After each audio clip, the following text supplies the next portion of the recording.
Welcome everyone and Happy New Year to everyone. I'm Steph Cowie and Layla Horn and I are your GHS PTA co-presidents. We thank you for joining us this evening and supporting the PTA. Our meeting today will be recorded and posted on the GHS PTA website. Our website is located on the GHS High School website under PTA. And don't forget our parent survival guide at the top of the GPA website. PTA website page as a valuable resources for answers to many of your questions. Before we turn the meeting over for our tools for success, we would like to provide you a few updates. As many of you are aware, it is budget season for Greenwich Public Schools. We continue to advocate for GHS and our community, GPS community, and stand in support of Dr. Jones's 22-23 operational and capital budget. This is now in the hands of the BET. We ask that you share your thoughts and support of this budget in its entirety. We urge you to email the BET at bet@greenwichct.org. The GHS Vestibule Entryway Building Committee are meeting weekly. I'm one of those members, and our secure and safe entry is expected to break ground at the close of the school year for completion in late 22, early 23. Summer Fair was rescheduled to March 1st, 22 from 6 to 8 p.m. in the GHS Student Center. We are expecting some wonderful vendors promoting great summer opportunities for all ages. The event is free to attend, so please share with your family and friends. Additionally, Paint the Town Red will be held on March 18th at 7 p.m. at the Townhouse. A great opportunity to get together with friends and have a fun evening out in support of our students and faculty. We hope you will join us. Tickets will be going on sale on Monday, January 31st. We're looking for donations and support for our Paint the Town Red silent auction. Silent auction items such as golf outings, weekend getaways, case of wine, Broadway, tickets, sporting tickets, anything like that would be wonderful. Your donations are gladly accepted. If you would like to donate an item, please email benefit@greenwichghspta.org. Thank you for all of your tremendous support of the PTA. We continue to support our students and faculty and department and house allocations, enrichment support, school improvement, outreach, GHS's upcoming Diversity Week, and so much more. There is still time to join the PTA as well if you haven't already done so. At this time, I would like to turn the meeting over to our principal, Ralph Mayo. Ralph, take it away. Thank you, Stephanie.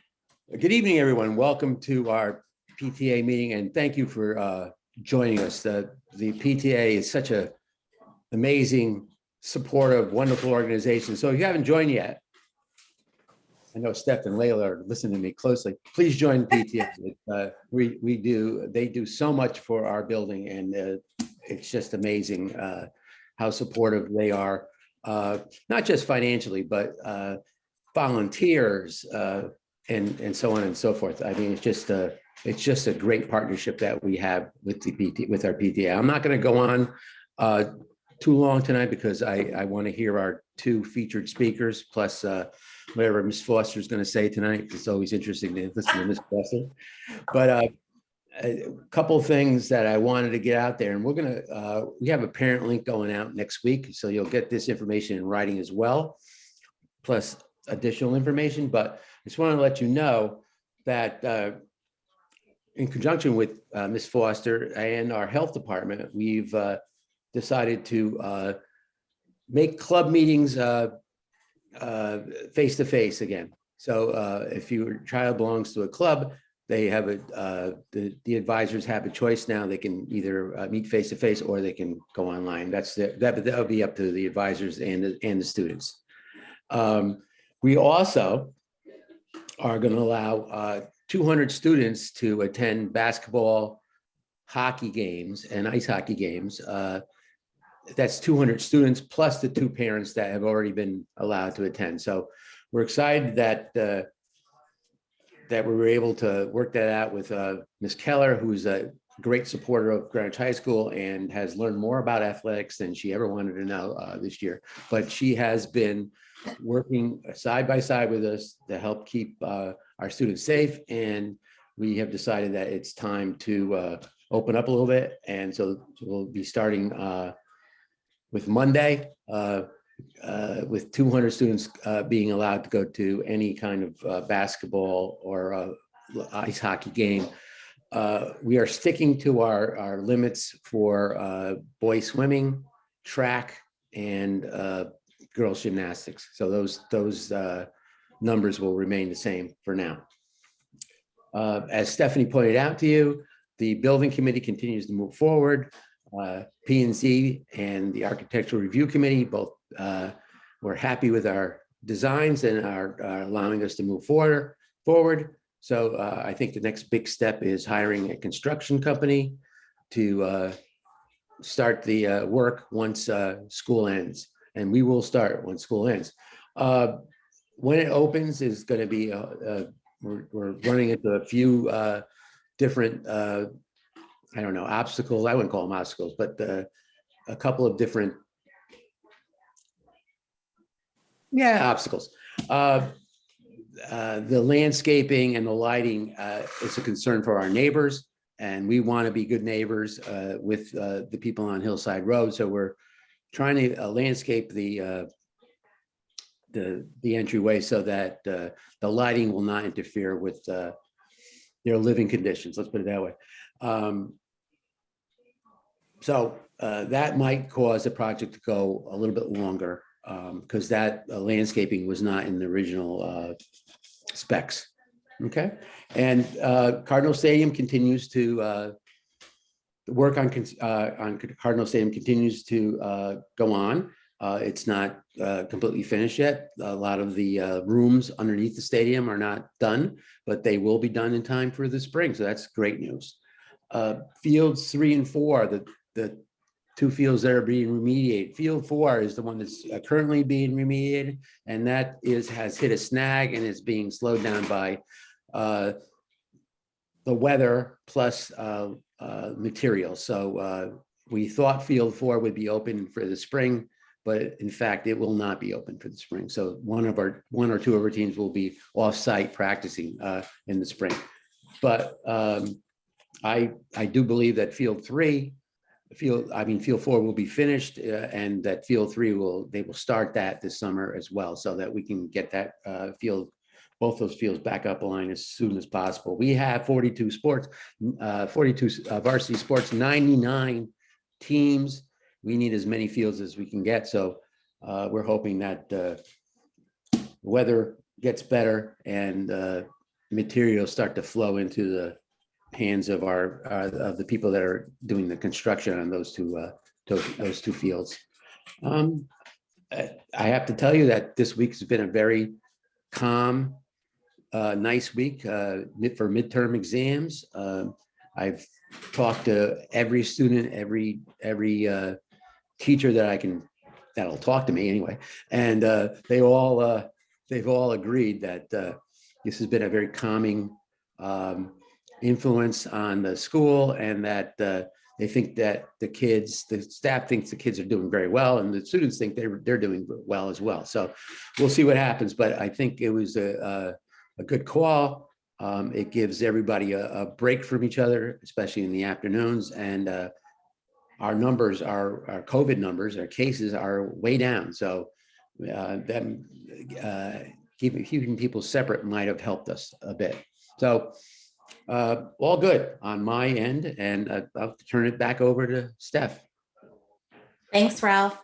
We have two quick things to do. One business, really both are, we need to vote on and approve our minutes from our December 7th, 21 general membership meeting. So please use the chat feature. I know this is a little more clunky when we're doing a vote.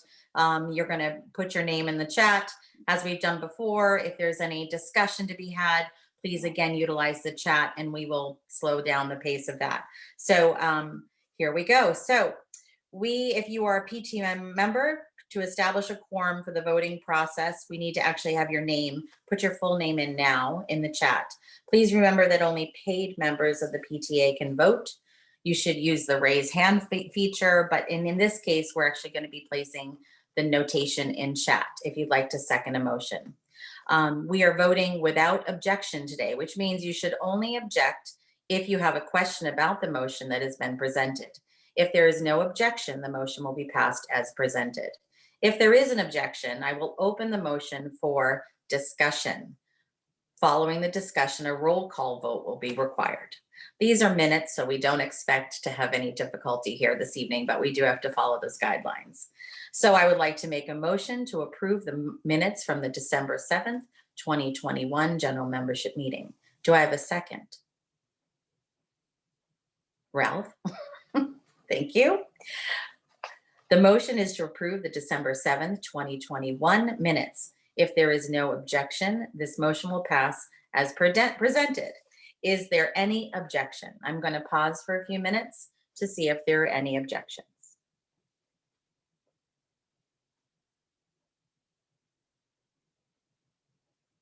We really should have some hold music here, shouldn't we? Or someone could sing, maybe.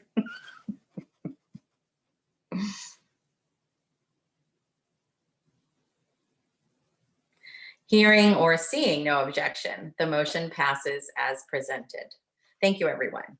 Next, I'd like to introduce Kathy Walker, our treasurer, who is going to present the treasurer's report. Kathy, are you on?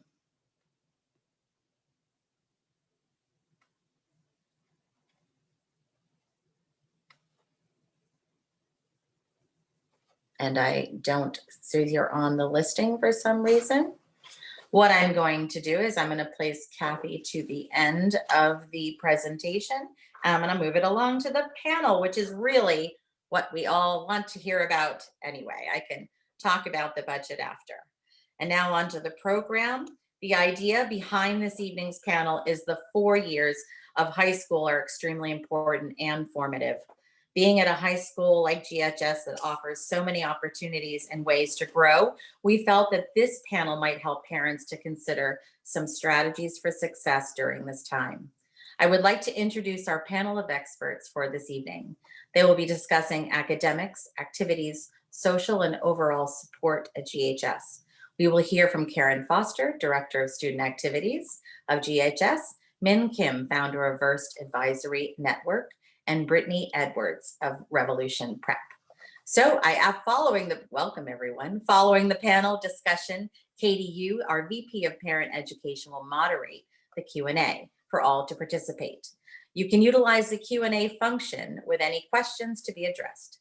And now we will turn it over to our panelists, and thank you again for spending time with us this evening. And I'll hand it over to you, Katie. Thank you. So I will actually, just to move right in there, then I think then we'll just start right in. We have Min Kim starting off, and then right after that, we will have Brittany presenting. We will pause for a short Q&A, and then we will conclude with Karen giving an overview of the Greenwich High School website and all of the options and amazing opportunities that are on the website. Min, are you? Yep. Thank you. Great. I will share my screen right now. Excellent. Thank you, Katie, for inviting me to be a panelist to talk about this very important topic.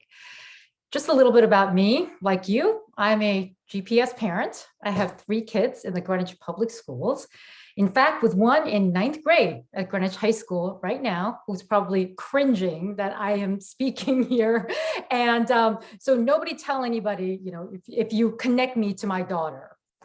So I'm first and foremost, I'm an educator. I teach at Sacred Heart University up in Fairfield. I teach courses in entrepreneurship and innovation management for both undergraduates and MBA students. So I work directly with students. But I'm here today on behalf of Versed, a parent education network I helped found that helps families access information and resources needed to help students succeed in middle school, high school, and beyond. Everything I'm going to talk about today is really a compilation of what I've learned from speaking with hundreds and hundreds of parents, educators at high schools and colleges, as well as counselors and other professionals, and of course, my students, many of whom have completed high school by the time who have just completed high school by the time I get to work with them. With that, I'll try my best to address this very important topic. How can we help students get the most out of their high school years? When you ask most adults what they remember about their high school years, people will often talk about friends, embarrassing moments, silly things they did, a fun class trip, the prom. They don't usually talk a lot about classes, but when they do, they will talk about a particular teacher that was influential, a class that they really worked hard to do well in.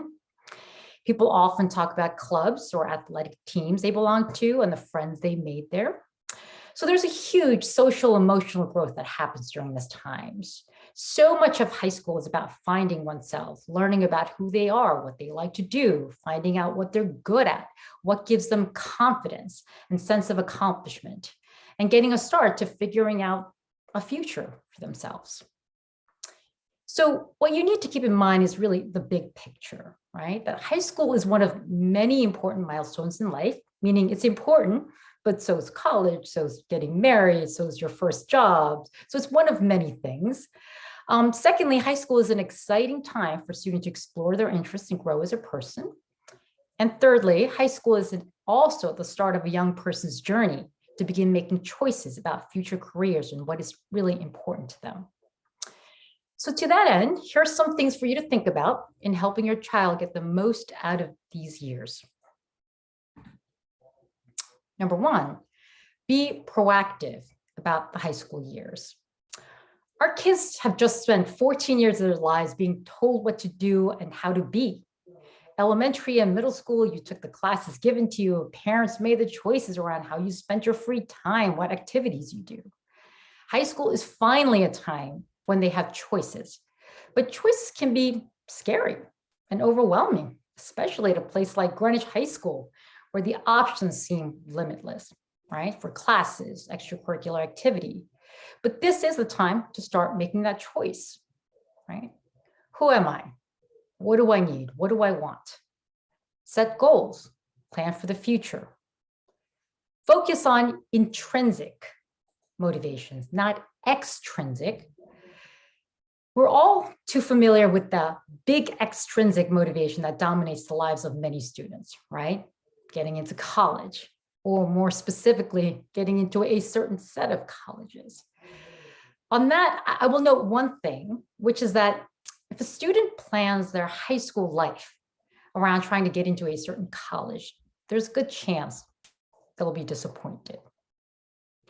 But instead, if they plan their high schools around exploring their interests, finding out more about themselves, and try to pursue excellence in whatever endeavor that matters to them, they'll succeed on their own terms and be a better applicant for college. So be proactive about exploring interests, set goals, plan for the future, perhaps have some goals for freshman year, sophomore year, goals around trying new things, classes or clubs, or knowing that there is a summer internship you might want to go for junior summer, working towards that. Self-advocate. Greenwich High School counselors and teachers are really dedicated and go out of their way to give students the flexibility and help they need regarding classes, additional help, etc. Definitely advocate for it. Number two, prioritize academics. As we know, academics is a huge part of high school. The important thing here is that students should challenge themselves with the caveat that students focus on their strengths. They don't have to take the hardest class in every subject, but focusing on what they're good at and what they like to do. We spend so much of our early schooling focusing on our weaknesses, getting better at writing, perhaps, doing more math problems when math does not come naturally. High school is a time to focus on your strengths. We will ultimately make a living doing what we're good at, things that we like to do. Every research out there on happiness says that we're happy in our career if we do something that we're good at, that we enjoy doing, and we're being recognized for it, monetary and non-monetary.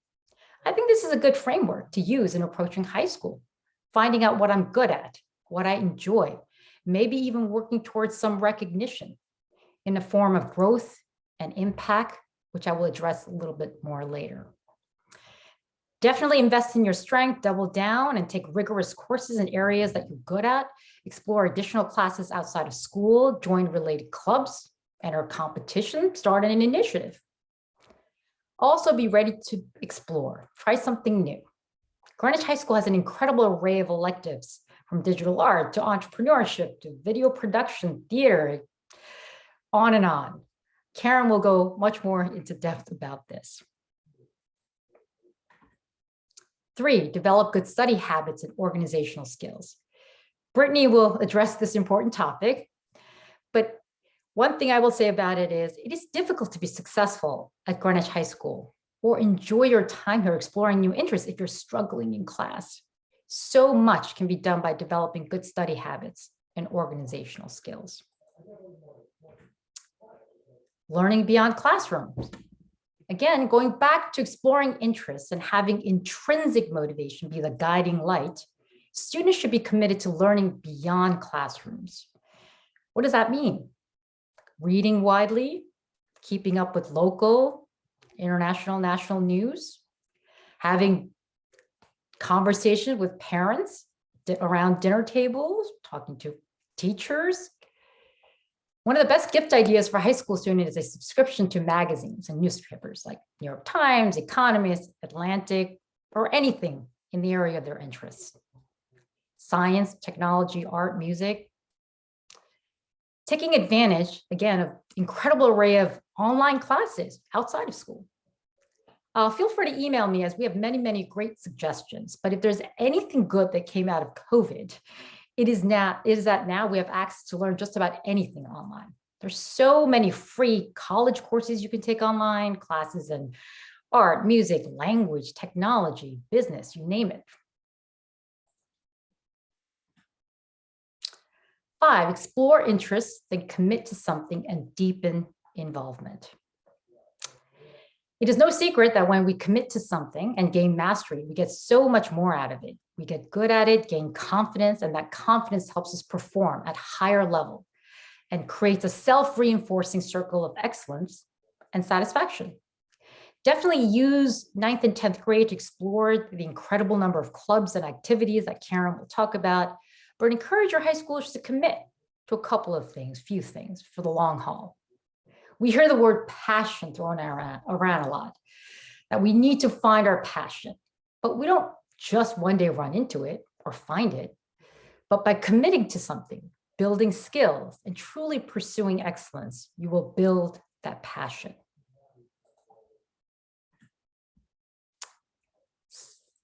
Leadership and impact. Here, I would like to note another word that gets tossed around a lot, leadership. Yes, it's great for students to strive for traditional leadership positions and activities they're involved in, whether it's being a club president or treasurer or team captain. It gives them responsibility, commitment, and sense of service. These are all great things. The title is not necessary. Focusing on impact is just as, if not more important. What difference you've made, influence on people around you, what kind of awareness generated, personal growth and learning. Number 7, use summers intentionally. Definitely recharge and go on family vacations, which is important. But summers are long and a lot can be accomplished. Have a plan. Again, it's a great time to explore interests you may not have had the time to do during school year. It's a great opportunity to catch up or get ahead in academic subjects. Get a job, internship, or volunteer. The Greenwich High School PTA has this incredible spreadsheet with all of the local volunteer opportunities that you can find on the website. Definitely go look at that. Number 8, nurture personal relationships. I cannot stress this enough. So many things, classes, clubs, activities become so much more meaningful when you have a personal relationship with others involved. Encourage your students to speak to their teachers, ask questions, offer help. Definitely get to know the counselors. And academic subjects you had no interest in will suddenly be incredibly engaging when you participate in class, have meaningful discussions with your teachers and your classmates. And of course, Last but not least, take care of yourself, both physically and mentally. And with that, I will hand it over to our next speakers, Brittany and Karen, who will talk about the specifics of managing the academic load and exploring this incredible array of clubs and activities at Greenwich High School. Thank you so much. I think I'll take it from there. Hi, my name is Brittany Edwards. I'm an associate faculty director with Revolution Prep. I've been working with Rev Prep for 10 years, first as a private tutor, working with students of all ages, but most specifically high school students, to help them in academics, test prep, and of course to make sure that they can balance all the stuff that high school or wherever they're at in their school career to see success and to be happy. So I'm very happy to share those tips and tricks that I've helped many students with along those years. Let me go ahead and share my screen. Oh, I think I'm going to need a little help with that. So Ashley, if you would help me with the screen share. Oh, actually, I think I can do it now. Wait, I was just given permission. Yeah, I think I can do it. Awesome. Thank you so much. Okay, here we go. All right. Everyone can see my screen? Yes, looks good. Okay, perfect. So I did want to start off on the note that it tends to be a reality for many students, and the things I'll talk about tonight is certainly with the goal of avoiding this. But I would be remiss if I didn't mention that this is a big thing for students, for high schoolers, that, you know, if they're not planning well and not really thinking of executive functioning and the importance that it can play in managing everything that they want to do and have to do, this can certainly be the result. And many students fall in the bucket of being overtired and stressed out. You know, some key things to remember about our students is they're young and they're growing and they need more sleep than us. Maybe we'd like to get the 8 to 10 hours a night, but they really do need it, and it helps them to really have that energy and ability to meet their daily tasks, their weekly or monthly tasks too. So that's one thing that we want to really aim for our students. We want to try to make sure that they're getting ample sleep, and they can do that by having strong executive functioning skills.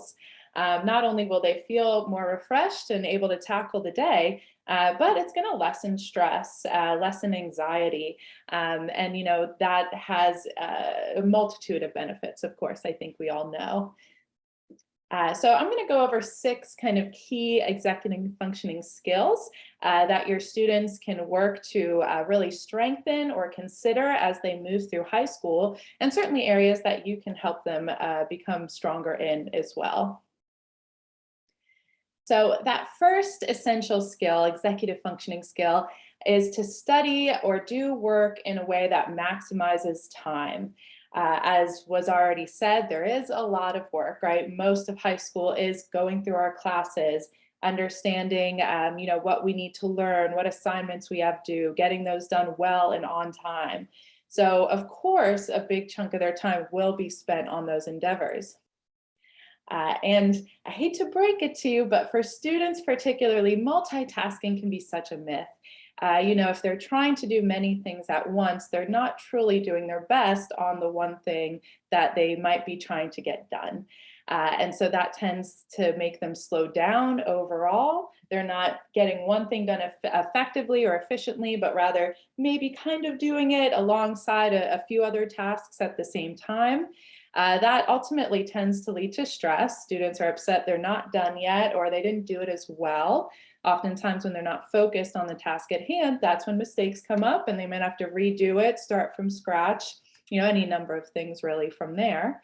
And, you know, when we're multitasking, we're often not giving ourselves the attentiveness that it takes to commit something to memory.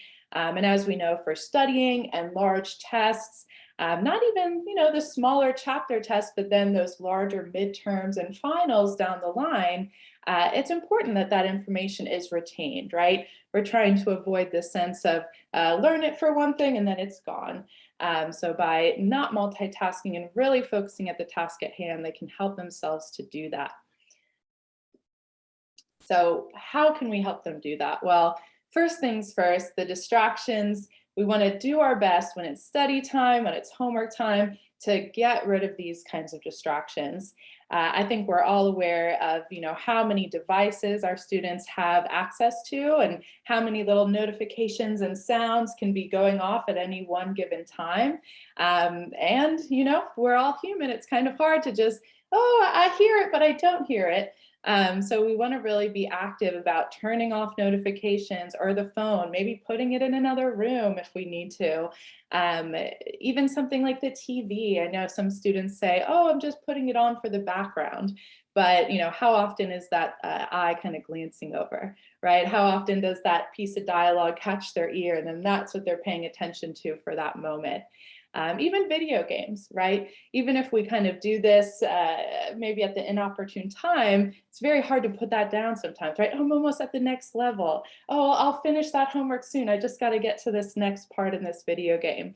And that can keep going and going. So, when it is time to sit down and study or do our work, first things first is eliminating distractions as best as we can. Now, does that mean they need to have no fun for 3 to 5 hours every night as they do their homework in one solid block? No, not necessarily. And in fact, a really more effective way to study or to get your work done is to kind of have preset breaks for yourself. I think it's hard for really anyone to sit down for an hour, 2 or 3 nonstop, accomplishing one solid piece of work or perhaps a couple of assignments back to back. But naturally, either physically or mentally, something tends to need a break after a bit, and that's okay. But if we know that we can design our work time to be in smaller chunks, let's say 25, 30, 40 minutes, and give ourselves that quick 5 to 10-minute break, that can really help students to maximize that time when they come back to the work. Instead of, kind of getting into a lull because they haven't taken the break that they needed. And then all of a sudden, they're just not as motivated. They're feeling more tired. So that all of a sudden puts down your ability to work well, right, to your full capacity. But taking that 5 to 10-minute break, breaking up that work, you're going to be able to restart that work more invigorated and ready to go with fresh eyes even, which can be a really big benefit to a lot of kind of assignments that they're being asked to do throughout their classes. Now, speaking of breaks, even how we utilize breaks can be, really make a difference. I know they're very tempted if they're not looking at that phone, that 5 to 10 minutes, they want to pick the phone up and, do some scrolling for a bit. But, does that help them to get reinvigorated? Not usually. What they can do instead, what you can help guide them to is something more of a, even a light active activity, taking a quick walk around the block, playing with the pets, right? Your dogs or guinea pigs or cats, whatever that you have at home. Even going down in the kitchen, walking around, talking to your siblings, stuff like that's going to get their blood moving, right? Going to get them out of their chair. And that's going to be more helpful in reinvigorating them when they sit down to actually do the work. So what they do during the breaks can also be a big player here in how well they're able to wrap up that day or that night's work. Another thing would be how they manage their time overall. So what you can help them do in a larger sense and better managing their time, work with your students to see if you can identify ways that they're wasting time. Is there a better time for them to sit down and do the homework? Do they need a bit of a break after school, after their extracurricular? Or is it better for them to jump right into it and take a break later? You can really consider what works best for them. And sometimes it's trial and error, and that's okay. But keeping your mind open to what could be a better approach for them can really be key. Also, really having those determined times of when to sit down and do work, even if it's at different points of the day, depending the student, that can also be very, very helpful. And of course, our students have much different schedules.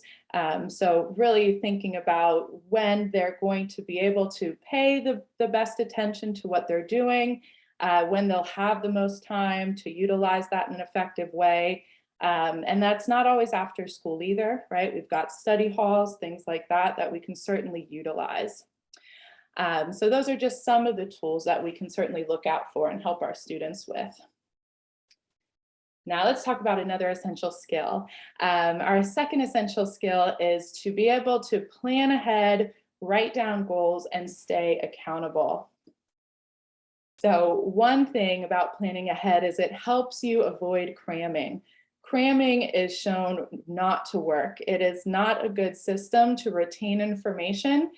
Even from the night before to that next day, the amount of information that you've retained, if that's the one and only time you truly took it all in since maybe the first time you hit it in class weeks ago, it's been shown that it's just not going to stay there very long or very well. So we want to really help our students to avoid that, to avoid procrastinating, studying for large things, and to work on piecing that work out. It's going to help with retention, and it's going to help with stress. I'm pretty safe to say no student I ever worked with loved the idea of cramming or felt great after it. And so that's something we want to help them avoid by planning out their time better. So really one of the best ways that you can do that, or your students can do that, is to write down those upcoming tasks in an academic planner. And what you can help them do, because this is a little tough for students at first, is to prioritize the work.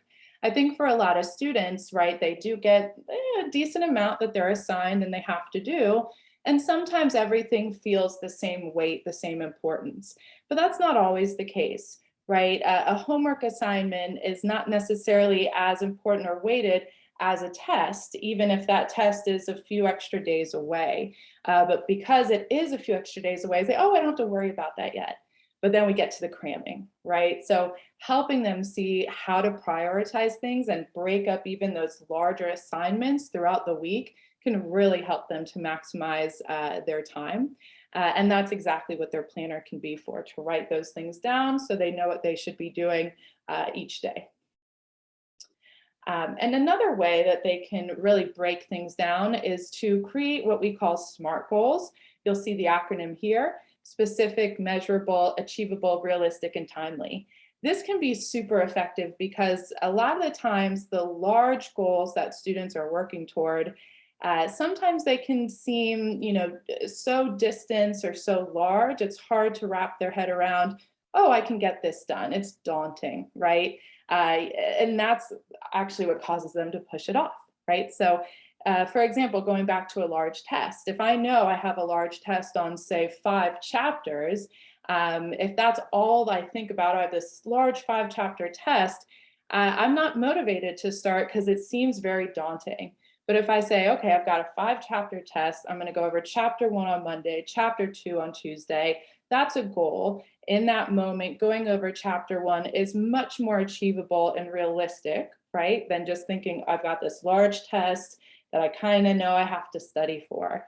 So utilizing SMART goals can help them better visualize and break things down so they seem doable, and they're more motivated to get them done. There we go. So a few ways that you can help your students stay accountable to the work. Help them make that list of daily or weekly to-dos. Schedule regular times with them to talk about their progress. Did they meet those smaller goals they set? Did they stay on schedule? Are adjustments necessary for that schedule? Technology can be useful. It can be distracting, but it can also be very useful. There's plenty of, alerts, reminder features, even planners on there if you're so inclined. So certainly we can utilize that to some benefits. And having someone to hold them accountable is also key. Of course, parents, we can do that, but it might also be a friend, a coach, someone like that as well. So asking them who else they may be able to lean on for maybe some of those school assignments and things of that nature. And then celebrating those wins, right? It's one thing to map it out and get it done, but that praise is going to drive it home, right? It's going to make your student feel like it was worthwhile, that they accomplished something, and it's going to make them feel good, which is going to want to make them repeat it. So be sure to help them celebrate those wins where you can. All right, our third essential skill here is to maintain effective organizational routines.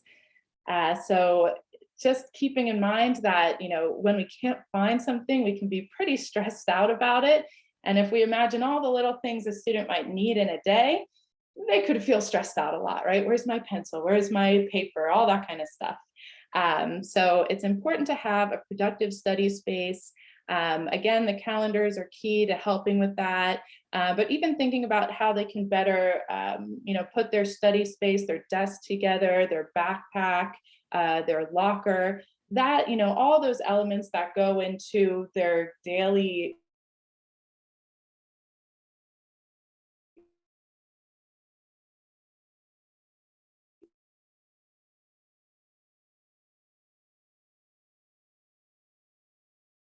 students, allowed to remind them of important and effective note-taking systems. When they're able to access the information they need more easily for class, that definitely helps them to feel more prepared in studying and sitting down and getting the work done. So there's a lot of different effective note-taking methods out there. A lot of the time students kind of see one and only do that without exploring others. So you can certainly help your student to explore some other note opportunities, other techniques that are available. All right, and something that's really important that we, really cherish at Revolution Prep is approaching challenges with a growth mindset. This can be really critical for your students as well. This comes down to the idea of growth versus fixed mindset comes down to how you handle challenges. If you if you get to a challenge and you feel frustrated and give up, that's more of a fixed mindset. It's the idea that, oh, it's over, there's nothing I can do to make this better, which again, just really helps to foster that anxiety and that stress around things. So if we can help our students see that they might not be good at something yet, right? This idea of there is an opportunity beyond this stress right now, beyond this challenge, that if you rise to meet it, if you work at it, you can get there. And that can really be, make all the difference for students, knowing that there is opportunity beyond what seems like a roadblock right then and there. We also want to keep in mind how they respond to stress. I think we know our students can certainly be inundated with stressful situations socially, not only the work that they do, but their interactions with their peers or online. So it's important to help them with how they can manage their stress. I think earlier, thinking about what really matters to them and what they find enjoyment in, that's a big key thing. And it can get lost when they're only thinking about grades and the work that they have to do. So even time management in a way to fit things in that they prefer to do can be such an eye-opener for a student. That first time that they have time on a Saturday to go to the club that they've been dying to try, it makes all the time management stuff they had to do up until then worthwhile. And finally, it's important to remember that help is out there. If your student does feel like they're not sure, if they're doing well enough in a class, certainly we can lean on our teachers for support. Understanding what the need may be and going to them with, some clear questions. Making sure to reach out to the teachers with enough time, not last minute, right? They've got their own work to do. That can be certainly a tool that they can lean on for themselves or each other. Study groups are really very effective to help with retention. And, it can be a nice way to even let off steam with some of your friends. So, really encouraging them to create those study groups can be very useful too. And that's about it. I'm going to wrap it up there so I don't take too much time. But thank you so much, and I'm certainly happy to answer any questions. Thank you so much, Brittany, and thank you, Min, as well. I think with that, we'll hand off to Karen. Karen, are you able to begin? I just, in the interest of time, I just want to give you that. Sure, option. yes. Okay, so I'm just gonna share my screen. And just an FYI, if anyone has questions, please feel free to post those onto the panel. I don't see any questions right now, but I would be happy to at the end of this presentation to answer any questions that anyone has. Okay, so first of all, thank you very much. I just want to make sure you guys can see my screen. Yes. Yes, okay. So one of the things that I'm going to what I'm going to go through tonight is the school website. And you might want to say, well, why? Why do we have to go through that? Because Greenwich High has so much to offer. And we've talked a lot about how big the school is. And it is, because it's big, sometimes it's hard to find all the resources that we have. So we've actually gone over the website with the students a couple of times, and I try to send info to them and say, you can find this on the website, or you can find this on the website. But as a parent, this is a good way for you to help be able to steer your child to things that they might not know that's on there. So I'm just going to start off, and I'm not going to go through the whole thing with you, but I just want to point out some key parts of it. So if you go under GHS information, one of the big things is if the kids want to be involved, they actually have to know what's going on, like what the day is, what the schedule is like, and stuff like that. So if they click on the schedules portion of the website, it gives you all, so right now we're in midterm, so it's giving us the midterm schedules.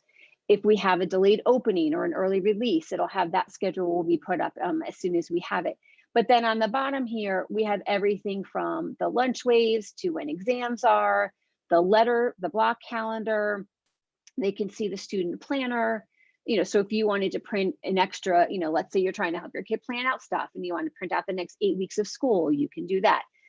So that's just a really important resource, especially for freshmen or for sophomores who it's their first year, because they may have been remote last year, because it definitely gets tricky kind of maneuvering around that. The next part is the teaching and learning. And I think that this part of the website is underutilized in terms of people don't look at it as a way of finding out opportunities that the school offers. So if we go into here and we go into academics, one of the things that it has is each different subject has its own page here. So if I click on English, for example, if you have a child who likes to do a lot of writing and that's really their passion, if you go to the English website and you scroll down, it has upcoming writing contests. It has awards that are given out, different writing opportunities. So this stuff, I'm sure, is presented in their classes. But again, as a parent, you might not know that part of it because you're not in class with them. But this would be a way for you to say, oh, hey, have you gone to this? Have you checked out this stuff?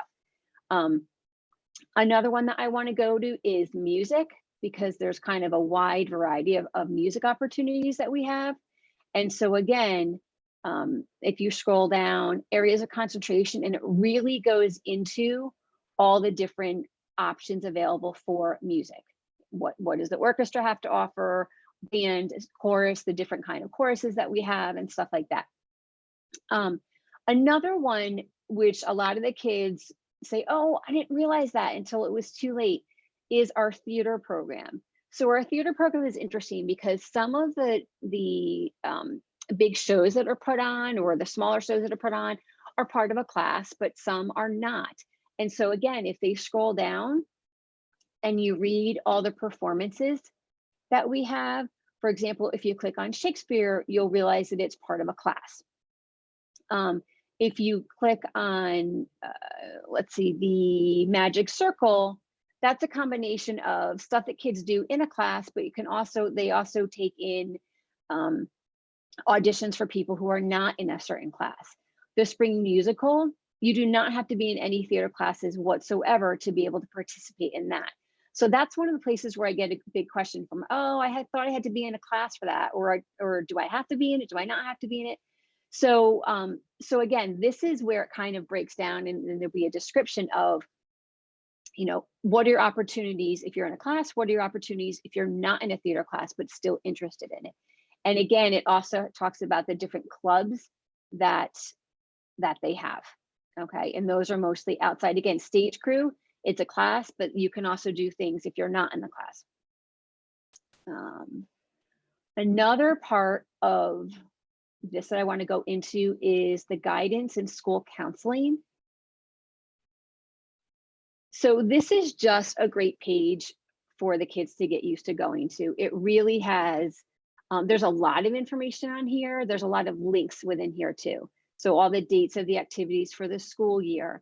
But one of the nice things is if you go on the side here, there's the College and Career Center. So when your kids are, you know, juniors or seniors, and they have the senior projects are in here.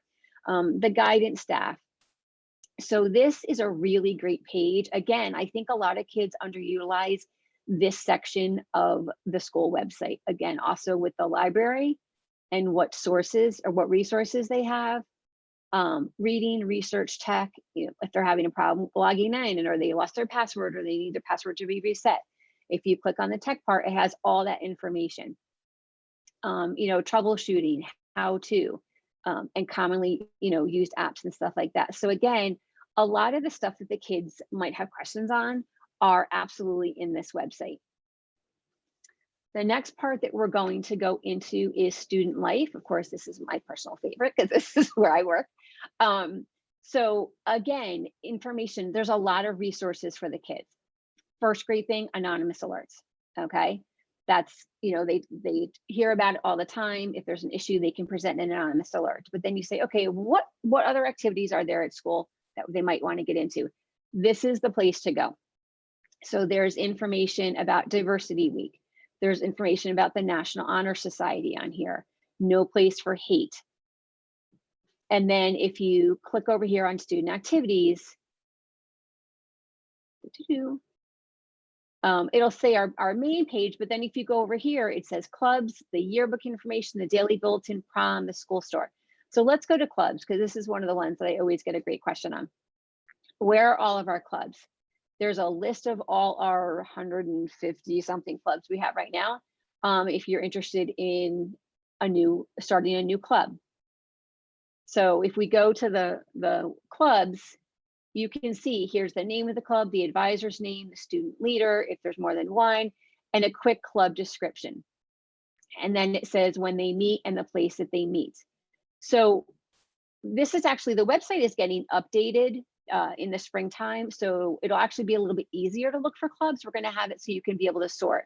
If you want ones that are for community service, if you want one that are about animals, a club that's just for fun, an honor society and stuff like that. So we're going to tweak this a little bit.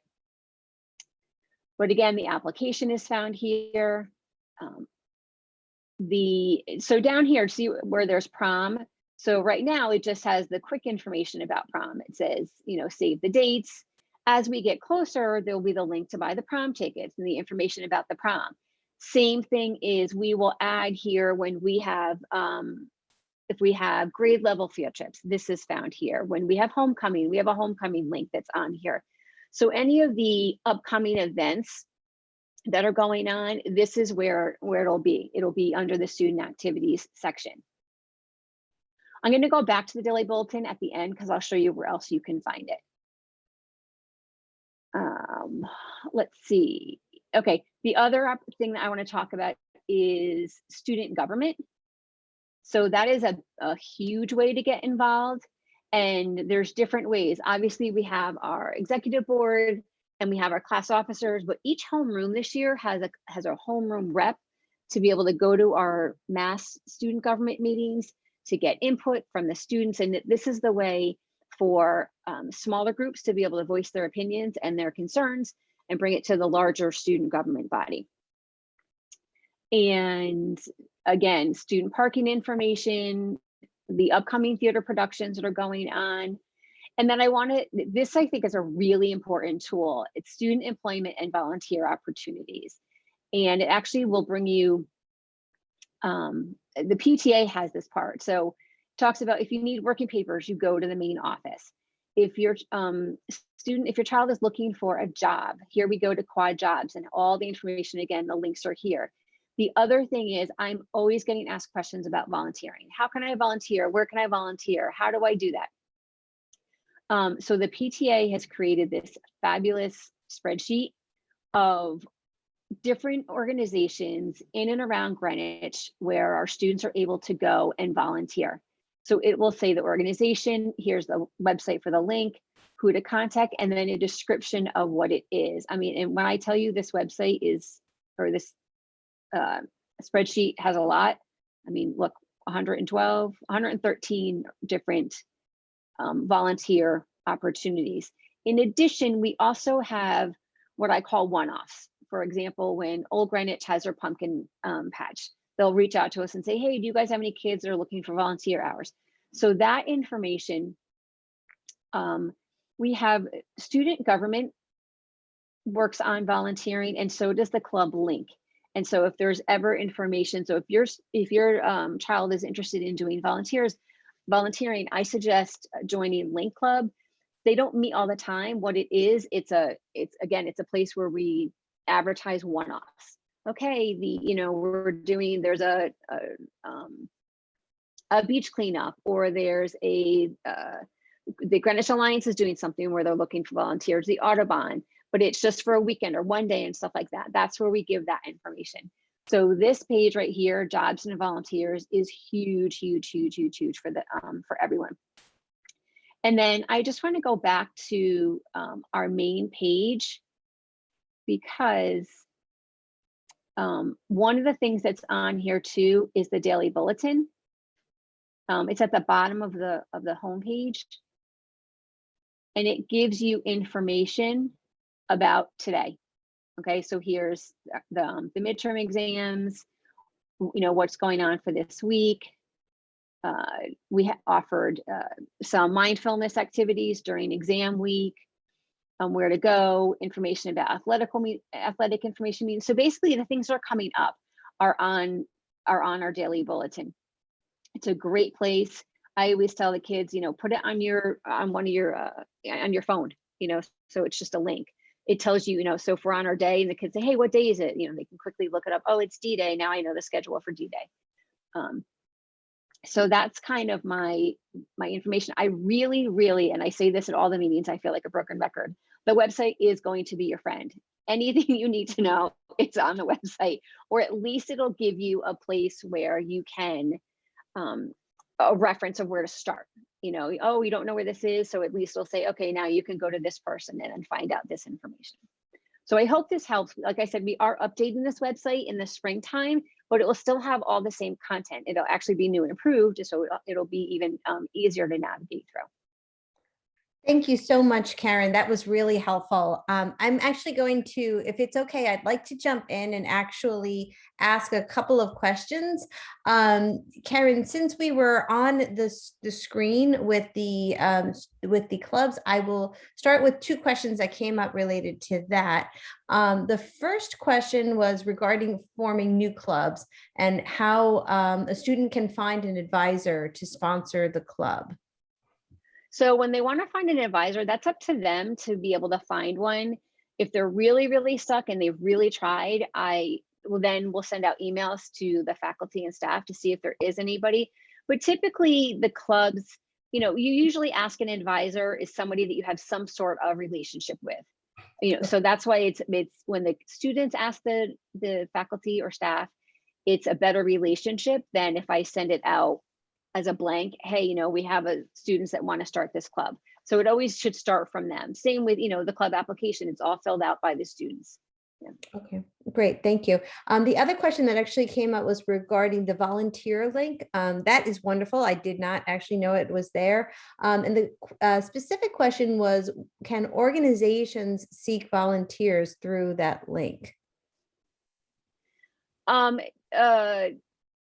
Yes, well,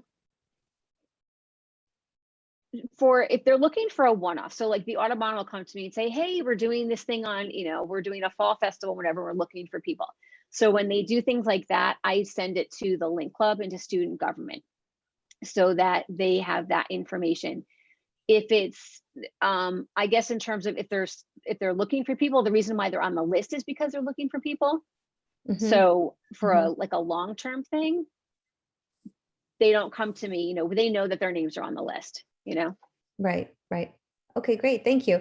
There were actually two other questions that came up. The first was a parent who has a student with ADHD and executive functioning skills. I will open this up to Ashley and Min. Executive functioning skills are not great, and but also seems twice exceptional and very smart. This parent is saying that they would be overwhelmed given the advice the speakers are sharing. And is there any way that they could have some suggestions on executive functioning coaches to work with the student to help to set up for success next year?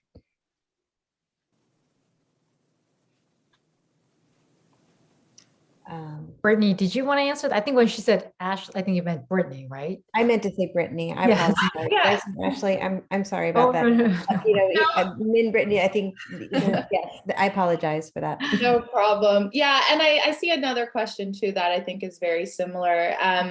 There are certainly avenues to get coaches. Here at Revolution Prep, we have tutors that specialize in just that.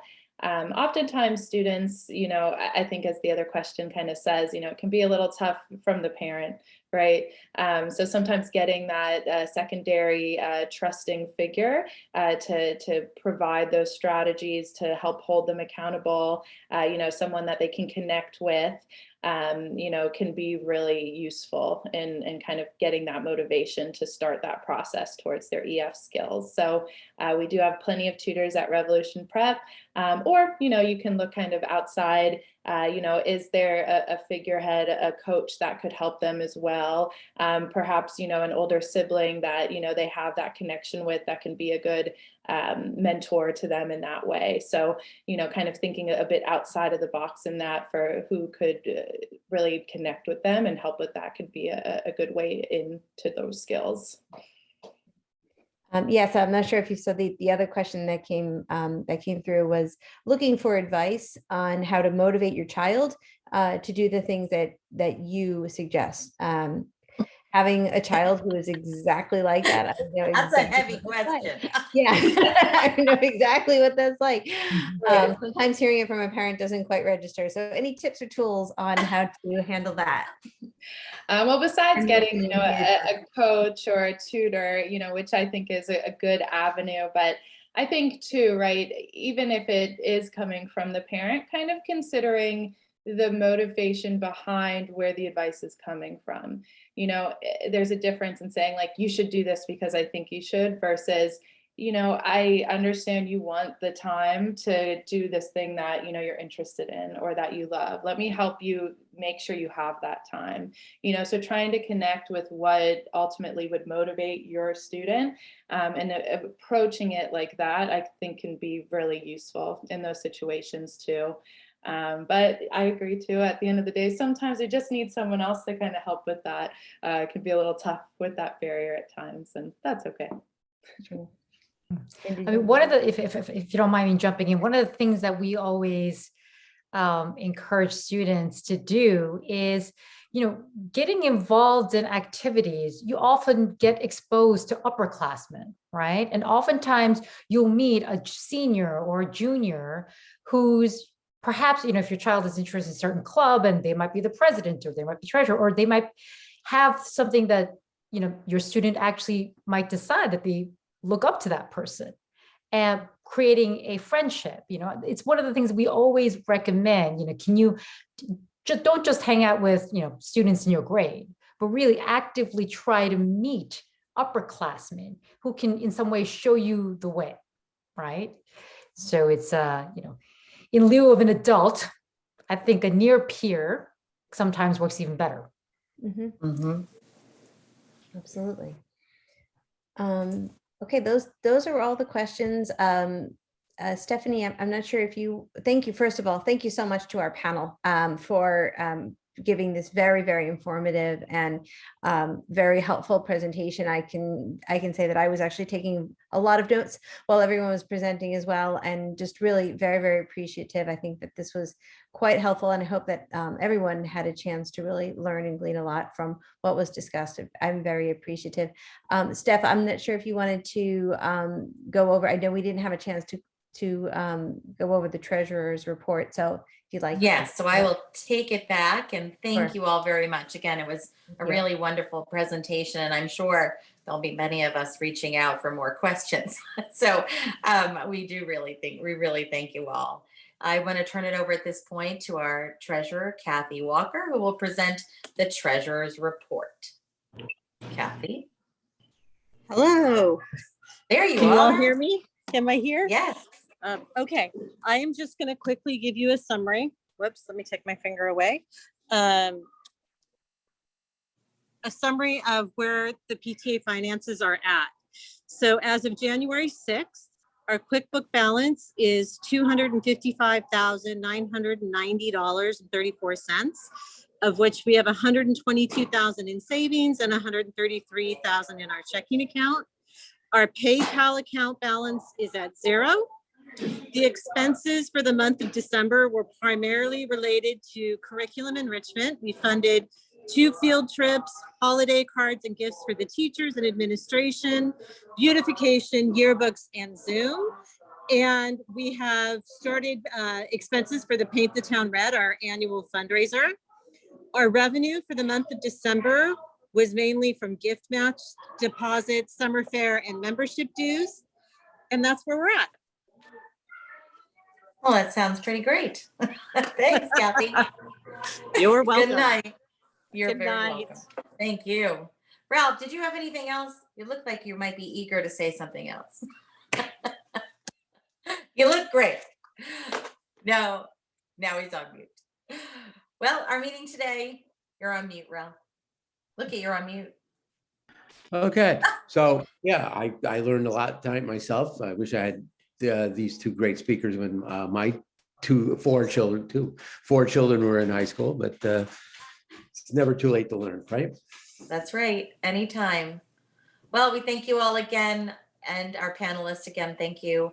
Our meeting today has been recorded. Katie, thanks for organizing as well. That was great. Our meeting has been recorded, and this will be placed on our GHS PTA website, again, located on the GHS PTA, GHS High School website.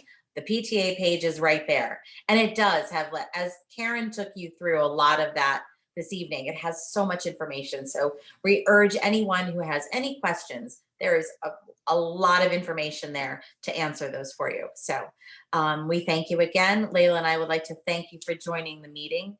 Please share with family and friends again that summer fair is March 1st. And finally, we will hope to see you all at our Paint the Town Red fundraiser on March 18th. So thank you all. Enjoy your evening and pray for no snow. Okay, be good. Good night, everyone. Thanks again.